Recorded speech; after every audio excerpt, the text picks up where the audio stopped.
Planning commission sir. আর যদি বলা হয় বটম আপ, তাহলে কি মনে রাখবে?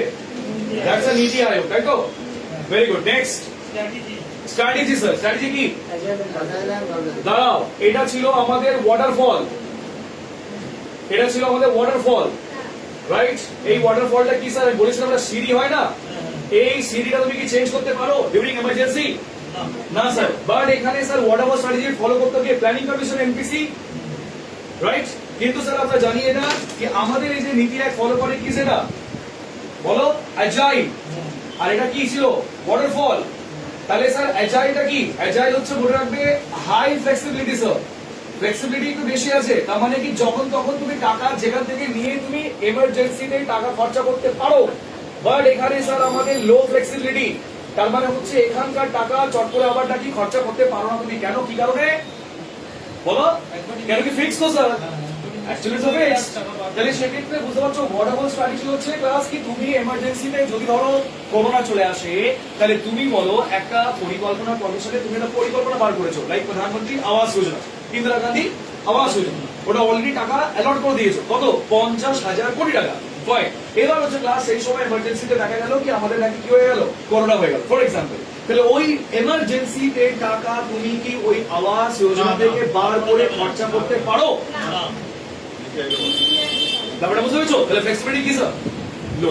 তার মানে এখানে তুমি খরচা এদিকে টাকা ওদিকে খরচা করতে পারো না। But you know what sir, agile কি বলছে? High flexibility. তার মানে যদি সরকার মনে করে কি চলো আমি টাকা রাখছি লাইক প্রধানমন্ত্রী আয়ুষ্মান ভারতে, প্রধানমন্ত্রী আবাস যোজনাতে, তুমি জানো লাস্ট আমাদের 2024-এ আমাদের সরকার বলেছেন 66,000 কোটি টাকা আমি বরাদ্দ করলাম কোন পরিকল্পনায়? প্রধানমন্ত্রী আবাস যোজনা।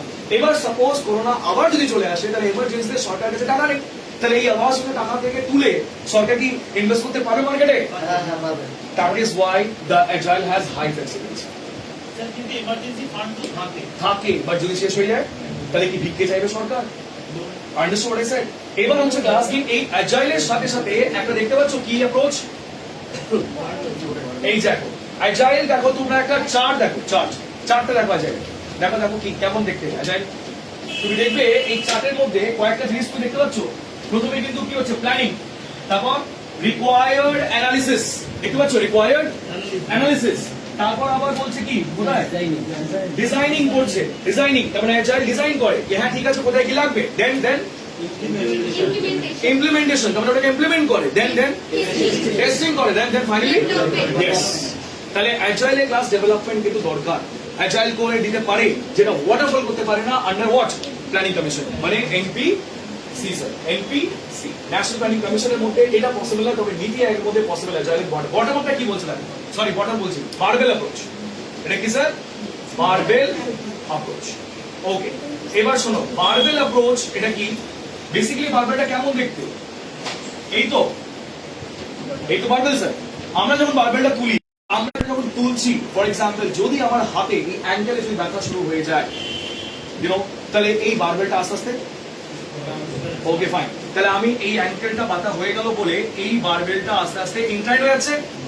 ইনক্লাইন মানে তো ক্লাস তখন সরকার মাঝখানে এসে একটা হাত দিয়ে আমার ওই বারবেলটাকে ব্যালেন্স করবে। কারণ আমার যদি হাতে জোর নেই, সরকার কিন্তু অবশ্যই একটা হাত দিয়ে বলবে না আমি তোমাকে ব্যালেন্স করে দিচ্ছি। তার মানে ওই প্রোগ্রামগুলি যেটা এই মাঝখানে হয়, এই প্রোগ্রামের নাম হচ্ছে লক্ষ্মী ভান্ডার। এই প্রোগ্রামের নাম হচ্ছে প্রধানমন্ত্রী, মনে আছে লেবার ডে শুরু করেছিল, লেবারের জন্য ওই যে পরিযায়ী শ্রমিকদের জন্য কি সেটা গরিব কল্যাণ যোজনা, মনে আছে তো ক্লাস? এটা মনে রাখবে এই স্কিমগুলি এমার্জেন্সিতে এসেছিল বিকজ এই বারবেলটা আস্তে আস্তে কি হচ্ছিল তোমার দেখা হচ্ছিল ওই জাস্ট ব্যালেন্স করার জন্য এই পরিকল্পনাটা জাস্ট সরকার একটা খেলা খেলে দিয়েছে। ঠিক আছে আপাতত কিছুটা ব্যালেন্স করে দিল, কিন্তু ক্লাস এটা কি লং টার্ম না শর্ট টার্ম বলা যাবে না, কালকেও বন্ধ হতে পারে, আজকেও বন্ধ হতে পারে। They don't have the reliability না, অফকোর্স। তো ওই জন্য ক্লাস আমি বলি ক্লাস যে কোনো সরকার আসুক না কেন, লক্ষ্মী ভান্ডারকে সরকার কন্টিনিউ করতেও পারে নাও করতে পারে, কারণ এটা স্যার অ্যাকচুয়ালি কি অ্যাপ্রোচে এসছে তোমার এক্স্যাক্টলি। আর করোনা ক্লাস এসেছিল বলি তো পরিযায়ী শ্রমিকদের জন্য 1,000 টাকা বা 2,000 টাকা ভাতা। ইউ নো হোয়াট স্যার, এই বারবেল অ্যাপ্রোচটা কিন্তু মনে রাখবে ফলো হয় নীতি আয়োগ এন্ড অ্যাজাইল অলসো। তবে কিন্তু আমাদের এখানে ওয়াটারফল এই জিনিসটাই ডিফারেন্স আমাদের এখানে দেখা যাচ্ছে। বলো নেক্সট কি আছে স্যার এই অ্যাজাইলটা একবার একটু নোটটা একটু কোনটা বলো? ওখানে ডিপ্লয়মেন্ট আছে ওটা দেখো টেস্টিং এর পরে টেস্টিং এর পর ডেভেলপমেন্ট ডিপ্লয়মেন্ট আছে। Deployment means what? এটাকে ডিপ্লয় করলাম, মানে কাজে লাগালাম, ইমপ্লিমেন্টেশন টাইপ। ঠিক আছে, চল এবার নেক্সট বলো কি আছে তোমার? মিড ডে মিল এখন এই মুহূর্তে ওটা কমন ছিল, কমন প্রোগ্রাম। দ্যাট মিন্স ওটা কিন্তু প্রিসাইজলি কোনো অ্যাক্সিডেন্ট দেখে হয়নি, ওটা আমি করেছি ফর দ্য অল ওভার। কিন্তু আমি যদি কোনো একটা কাজ করি তাও কি এমার্জেন্সির জন্য, মানে ন্যাশনাল রিলিফ ফান্ডের জন্য বা এইসব বারবেল অ্যাপ্রোচের মধ্যেই আসে। একটু ডিসব্যালেন্স হলেই কিন্তু সেটা ব্যালেন্স করার জন্য সরকার কিন্তু এই ফলো করে, আর এটা নীতি আয়োগের মধ্যে আমরা দেখতে পাচ্ছি। মানে কোনো ডিজাস্টার হলো তখন সেটা এক্স্যাক্টলি, সরকারের কাছে একটা ব্যাকআপ প্ল্যান থাকে। চলো এইটুকু আমি একটা প্ল্যান করলাম, চলো এর মধ্যে তোমরা টাকা কিছু পেয়ে যাবে, জাস্ট ব্যালেন্স করতে পারবো, বাট ফিউচারে চালাতে পারবো কিনা সেটা আই এম নট শিওর। ঠিক আছে, চলো নেক্সট ওয়ান কি বলো? স্যার এই যে আমাদের হাব, হাব বলতে গেলে কি হাব বলো? এটা কি হাব তোমার? টিম ইন্ডিয়া হাব মনে আছে? ওকে, আরেকটা নলেজ অ্যান্ড ইনোভেশন। তো ইনোভেশন হাব, শোনো ক্লাস, টিম ইন্ডিয়া হাবটা কি? আচ্ছা ক্লাস মনে আছে করোনার সময় আমাদের ওই প্রাইম মিনিস্টার একটা মিটিং করছিলেন অনলাইনে? হ্যাঁ, মিটিং করতেন না অনলাইনে? Okay fine. এবার অনলাইন মিটিং এর মধ্যে উনি কি বলতেন? Please join the link given to your mobile. তাহলে বেসিক্যালি ওখানে আমাদের লিংক জয়েন করতে হতো। কারা জয়েন করতো? এখানকার সিএম, এখানকার মিনিস্টার্সরা, এখানকার ডিএম রা বা আইএস রা জয়েন করতো ক্লাস, রাইট? এবার হচ্ছে কথাটা, তখনকার সময় তুমি আমাকে বলো কোন রাজ্য সরকার ডিনাই করেছিল যে আমি মিটিং করতে পারবো না? দিদি বলছে আমাদের দ্য রিনাউন্ড দ্য সিএম, নামটা স্যার ইউনো পপুলার নাস, সেটা হচ্ছে আমাদের মমতা ব্যানার্জি। তো মমতা ব্যানার্জি কি বলেছিলেন? I don't want to B the part of the team India hub. এত বড় কথা উনি বলতে পারলেন কি করেছিলেন? আর প্রধানমন্ত্রী এটাকে আবার এন্টারটেইন করলো কি করে? কেন কি Niti Aayog is which body? It is a non constitutional body. তাহলে নীতি আয়োগ তো হচ্ছে সাংবিধানিক বডি নয়, তো তার কথা তো যে কোনো সিএম তা তোমার কি করতে পারে? ডিনাই করতে পারে, রাইট? প্ল্যানিং কমিশন ছিল না? হ্যাঁ, এটাও ছিল না। তো এখানে কিন্তু আমি যদি বলি সিএম এর দোষ নেই, সিএম বলেছে কি yes I have the protocol, আমি ভাঙতে পারি। তো এখানে প্রাইম মিনিস্টার কি বলতে চাইছিলেন? আরে শোনো কথাটা কি বলছি, তোমাদের বলতে একটা মিটিং করছি যেখানে তোমাদের অ্যাডভাইস দেবো কি how to tackle your corona virus. এই কারণে আমি তোমাকে মিটিং ডাকছিলাম। তখন দেখলে তুমি অনলাইন মিটিং তো জয়েন করলোই না স্যার। আমাদের মানে মাননীয় মমতা লাস্টে কি হলো 2022-এ তুমি দেখেছিলে জুন 6 তারিখে নাকি মিটিং হয়েছিল নীতি আয়োগের, আর নীতি আয়োগের হেড অফিস কোথায়? আরে নিউ দিল্লি স্যার না? তো মিটিং হয়েছিল আমাদের নিউ দিল্লিতে, গিয়েছিলেন আমাদের সমস্ত আমাদের রাজ্যের সিএম। কিন্তু স্যার ওখানে দু তিন সিএম ছিল যারা যারা যায়নি অফলাইনে, যাদের মধ্যে একজন ছিল আমাদের তেলেঙ্গানা আর একজন বিহার। আরে নীতিশের কথা বলছি স্যার, আর তেলেঙ্গানা আমাদের কেসিআর। এরা দুজন বলছে আই বয়কট নীতি আয়োগ। এটা করতে পারে বলো? হ্যাঁ করতে পারে স্যার। কেন? Why you can, but you know what, তোমাকেও নিজের সাইড থেকে ডেভেলপ করে নিতে হবে আগে। তার মানে তুমি যদি বলছো কি স্যার আমার কারো দরকার নেই, তার মানে নিজেকে ডেভেলপ তুমি করো। বিকজ তেলেঙ্গানা হ্যাজ ডেভেলপড তো তোমার যেটা বলি বিহার কিন্তু এখন ডেভেলপই করছে যদি বলি আমি। Why? Because they taking exams. Exam এত বেশি নিচ্ছে কিন্তু তাদের মনে হয় না বেশি 3-4 বছর লাগবে তোমার ডেভেলপ হতে। তো সেখান থেকে যদি দেখি তাহলে ওয়েস্ট বেঙ্গল ডেভেলপ যদি করে নিত বা করে নেয় তাহলে কিন্তু ওকে যেতে লাগবে না। It's okay, I can boycott. তাহলে এই কারণে ক্লাস বলে রাখবে আমাদের টিম ইন্ডিয়া মানে কি জাস্ট কিছু নয়, দ্য অ্যাকচুয়ালি আমাদের যা মিটিং হবে সেটা সেন্ট্রাল এন্ড স্টেট গভর্নমেন্ট মিলে এক জায়গা তৈরি করবে, আর কিছু না। ঠিক আছে? আর নলেজ এন্ড ইনোভেশন হাবটা কি বলো? এখানে তুমি আমাকে বলতো যত প্রকল্প তৈরি হয় সেটা কে তৈরি করে? দ্য এক্সিকিউটিভ বডি না যারা লেজিসলেটিভ থেকে ইলেক্ট করেছে তারা? Executive body. তার মানে এক্সিকিউটিভ বডিতে কে কে আছে? আইএএস, আইপিএস নয়, financial advisers, economic advisory council members, ঠিক আছে, ফাইন্যান্স সেক্রেটারিজ, এরা ক্লাস এসে বলে কি স্যার এই প্রকল্প বার করুন, এটা মানুষের জন্য কাজে লাগবে, রাইট? এবার যদি দেখে দেখো তাহলে এই যে নলেজ এন্ড ইনোভেশন হাবের মধ্যে ওরাই কিন্তু এই সমস্ত তৈরি করছে এটা। তো টিম ইন্ডিয়া হাব কটা? মানে আমি সরি হাব কটা? দুটো। নেক্সট বলো কি আছে? ফিলার্স তুমি দেখেছিলে মনে আছে? 7খানা প্লেস বলেছিলে, নামগুলো চেক করে নোটসে নাম আছে। প্রো পিপল, প্রো অ্যাক্টিভিটি, বলো empowerment, inclusion of all, equality, transparency, আর হয়ে গেছে তো? কোয়েশ্চেন জানো কি আসবে? স্যার এই 4টে অপশনের মধ্যে একটা অপশন ঘোরাবো আর বলবো which of the following is not a pillar of a নীতি আয়োগ। তাহলে 7 আনসার মনে রাখতে হবে। জাস্ট তোমাকে মনে রাখতে হবে, ডেফিনেশন বলছি না মনে রাখতে, জাস্ট নামটা। নাও নেক্সট ওয়ান কি আছে বলো? মেম্বার্স। পিলার্স 8 খানা 7 খানা লেখা আছে, অ্যাকচুয়ালি 7 লিখে নাও ক্লাস, ওখানে 7 লিখে নাও, 7 পিলার্স এর পাশে 7 লিখে নাও, 8 লিখে নাও হয়ে গেছে। নেক্সট কামিং টু কি আছে? মেম্বার্স।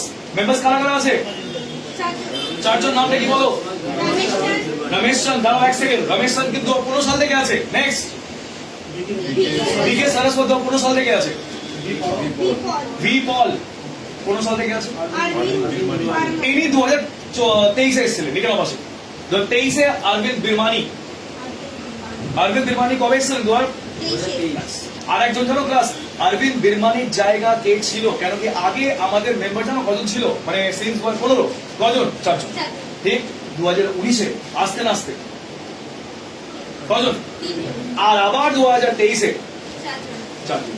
তো এবার থেকে তুমি জিজ্ঞেস করবে না যে স্যার এই যে আমাদের 4 জনের মধ্যে কোন একজন আছে যার জায়গা বিরমানি এসছে, রাইট? তাহলে স্যার মনে রাখবে এটা হচ্ছে Bibek Debroy, if you know him. He is a renowned economist, যার অনেক বই লেখা আছে, and যে বইটা ইন্টারন্যাশনালি ফলো হয়। If I'll say that China also follow his big books, economist. তো ক্লাস মনে রাখবে বিবেক দেবরয় ইন্টারন্যাশনাল ইকোনমিস্ট, তিনি কিন্তু মেম্বার ছিলেন 2015 থেকে 2000 and এই 19 এ বিবেক দেবরয় ছেড়ে দিলেন, রিজাইন করে দিলেন। ওনাকে যখন আমাদের জিজ্ঞেস করা হলো মিডিয়া দ্বারা, sir why you are resigning sir, please stay with us. ও কি বলছে? উনি কি বলছেন? একটাই কথা কি it's my choice, I want to leave. উনি ছেড়ে চলে গেলেন। তবে শিক্ষিত মানুষেরা যদি ছেড়ে চলে যায় ক্লাস সমস্যা হয়, কিন্তু নীতি আয়োগের মধ্যে আমরা শিক্ষিত মানুষকেই চাই। এবার দেখো বিবেক দেবরয় জায়গা 19 এর পর, মানে 19 এর পর থেকে কটা মেম্বার ছিল? তোর 3টে, আবার 2023 এ কটা হয়ে গেল? 4টে। আর এই 4 নম্বর মেম্বার কে? অরবিন্দ বিরমানি স্যার। বিরমানি স্যার। ওকে চল নেক্সট। আর কি আছে? মেম্বারসের পর হেড অফিস তো নিউ দিল্লি। আচ্ছা পাওয়ার্স দেখো, পাওয়ার্স কি? PM has no power to allocate the underline করো, just underline it. Class sober, simple and sober এর হয়ে থাকে, ঠিক আছে? এবার ভাবো আমাদের আগে প্ল্যানিং কমিশন ছিল, প্ল্যানিং কমিশনের মধ্যে ধরো আমি প্রাইম মিনিস্টার আর তোমরা সিএম। তোমরা এসে বলছো স্যার স্যার স্যার আমাদের একটা এমার্জেন্সি হয়ে গেছে, টাকা দিন আমার। কত টাকা বলবো? কত টাকা লাগে? স্যার 1000 করো। 1000 করো, আমি দিয়ে দিলাম। পারপাসও জিজ্ঞেস করলাম না, এক্স্যাক্টলি তুমি কোথায় খরচা করবে, পয়েন্ট টু বি। নীতি আয়োগ কি বলছে? দিদি বলছে স্যার অ্যাকসেপ্ট, আমরা ডিফারেন্ট করবো। তার মানে কি যদি সিএম আমাকে বলে স্যার স্যার স্যার আমার এমার্জেন্সি টাকা দিন, তা আমাদের এই নীতি আয়োগের যে মানে এক্স অফিসার মেম্বার কে জানো? Prime minister. উনি কি বলবেন? ম্যাডাম একটু দেখুন, ম্যাডাম একবার ওয়েট করুন। ম্যাডাম কাকে বলছি আমি? আমাদের মাননীয় মমতা ব্যানার্জি। মমতা ব্যানার্জি টাকা চান এমার্জেন্সিতে, তাহলে কিন্তু নীতি আয়োগের মধ্যে বসে যে পিএম, সে একটা কথা বলবে কি? আগে আমরা দেখবো, সার্ভে করবো এক্স্যাক্টলি আপনার কোথায় ক্ষতিগ্রস্ত হয়েছে। তাই বলে নীতি আয়োগকে আরেকটা বডি বলা হয় থিঙ্ক ট্যাঙ্ক। বডি বলেন থিঙ্ক ট্যাঙ্ক। আর এই থিঙ্ক ট্যাঙ্ক নামে পরিচিত। তার মানে এখানে ক্লাস মনে আছে ওই যে তোমার 2020 সালে আমফান সাইক্লোন, ওখানে কিন্তু আমাদের এই সিএম চেয়েছিলেন সরকারকে টাকা, আর এই টাকাটা চেয়েছিলেন 4000 কোটি টাকা to just recover the Sundarban. দেখা গেল ক্লাস কি 4000 কোটি টাকা তো দিল না সরকার, উল্টে আবার সরকার কয়েকজন আমাদের নলেজ অ্যান্ড ইনোভেশন হাব বলেছেন একটু আগে, ওই মেম্বার্সকে নিয়ে চলে এলো আর বললো কি চলো চলো দেখি দেখি আমরা সার্ভে করে যাচ্ছি। হেলিকপ্টার দিয়ে সার্ভে হয়েছিল, এক সাইডে আমাদের বসেছিলেন কে? মমতা ব্যানার্জি, এক সাইডে বসেছিলেন আমাদের প্রধানমন্ত্রীরা, এন্ড দু জায়গায় এরা নোট করছিল কোথায় কি ক্ষতি হয়েছে। দেখা গেল লাস্টে যখন টাকাটা রিলিজ করলো সেখানে কিন্তু 1000 করোড় দিল শুধু। চেয়েছিলেন কত? 4000 করোড় আর দিল কত? So think about class. এই জায়গাটাই বলছি থিঙ্ক ট্যাঙ্ক বডি কেন বলা হয়, বুঝতে পেরেছো? তো এইটাই হচ্ছে প্রধানমন্ত্রী হ্যাজ পাওয়ার, প্ল্যানিং কমিশনে ছিল কিন্তু এখানে। তার মানে আমি নিজের পাওয়ারটাকে হাত থেকে কেটে দিলাম এন্ড দিয়ে দিলাম কাকে? কেমন থিঙ্ক ট্যাঙ্কে বললাম তোমরা ডিসাইড করো। বেসিক্যালি আমি আছি কিন্তু মাঝখানে ওরা আছে, ওরা যা বলবে শোনা আমি করবো। আমাদের উড়িষ্যাতে ওই দিনই গিয়েছিলেন আমাদের প্রাইম মিনিস্টার, মনে আছে? তিনি কিন্তু ওই যে আমাদের সিএম কে নবীন পটনায়ক ছিলেন, তাকে 4000 কোটি টাকা নাকি 6000 কোটি সামথিং টাকা নাম্বারটা আসবে। হ্যাঁ অফকোর্স। তাহলে এই জায়গা থেকে দেখা গেল কি উড়িষ্যা গভর্নমেন্টকে বেশি টাকা দিল আর আমাদের ওয়েস্ট বেঙ্গল কম দিয়েছে। তো এটা একটা রেফারেন্স লাগবেই যে তাহলে তুমি ওখানে কেন দিলে। এবার তুমি দেখো দুটোই কিন্তু পার্টি আলাদা, আর ওখানে বিজেপি ছিলই না তো, উড়িষ্যা তো বিজেপি নয়। Exactly BJD. ইয়েস আর এই জায়গা ক্লাস মনে রাখবে আমাদের এই জায়গা মানে ওয়েস্ট বেঙ্গল টিএমসি, তবে দুটোই তো আমাদের কি বলে মানে নন বিজেপি পার্টিস। তো এখানে বেশি কেন এখানে কম কেন ডিফারেন্স এখানে বোঝা গেল স্যার। আচ্ছা তার মানে কি সরকার বুঝেছে বলে দিয়েছে? আর উড়িষ্যার মধ্যে বুঝতে পারছো প্রোডাক্টিভিটি, তার মানে তুমি বুঝতে পারছো কটক আর ভুবনেশ্বর এই আইটি সেক্টর ছাড়া আর কোনো জায়গায় চাকরি নেই, শুধু মন্দির ছাড়া। তাহলে ভাবো কি পুরীতে তাহলে কি প্রোডাকশন করবে তুমি? হ্যাঁ রিসোর্স প্রচুর আছে, কিন্তু স্যার রিসোর্সের মধ্যে কি কাজ পাবে? সার্ভিস সেক্টর নেই খুব একটা বেশি।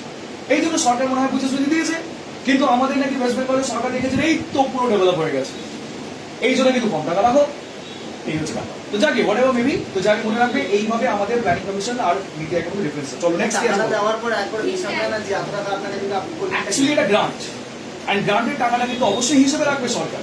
সরকার বলবে কি দেখাও কোথায় কি করেছো, বাট ইউ নো হোয়াট, এখানে কিন্তু কারাপশন বলে একটা ওয়ার্ড আছে, বুঝতে পেরেছো?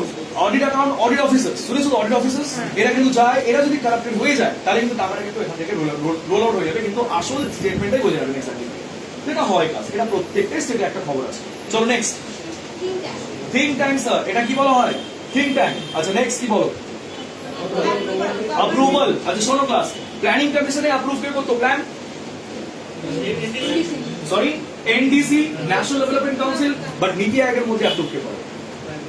জানো অনেক স্টুডেন্টকে জিজ্ঞেস করেছিলাম, তাও বলছে ওই তো এনডিসি। আরে এনডিসি কি ফলো করবে? মাথা খারাপ বিজেপি ফলো করলে তাহলে কি কংগ্রেস ছেড়ে দেবে? কংগ্রেস বলছে আমার প্ল্যান চুরি করছো তুমি। তাই বলে ক্লাস আমাদের এই গভর্নিং কাউন্সিল বলে একটা দেখো ওখানে লেখা আছে, নোটস দেখো, আমার নোটসে দেখো গভর্নিং কাউন্সিল লেখা আছে। তার মানে কি গভর্নিং কাউন্সিল বলে শব্দটা লেখা আছে, তার মানে কি এনডিসির বিনিময়ে কি লেখা আছে? That's it. তাহলে স্যার ডিফারেন্স বুঝতে পেরেছো? ওখানে এনডিসি, এখানে governing council. Member same, member কে কে ছিল? PM, CM, all duty ministers. ঠিক আছে, চলো নেক্সট। আরে প্রিন্সিপাল স্যার বলেছিলাম তো একটু আগে, কি সেটা? অ্যাকচুয়ালি তাই। তাহলে স্যার এখানে আমরা যা দেখলাম কি এই জায়গা প্রিন্সিপাল যেটা তুমি দেখছো সেটা হচ্ছে বেসিক্যালি আমাদের কোঅপারেটিভ আর একটা কম্পিটিটিভ।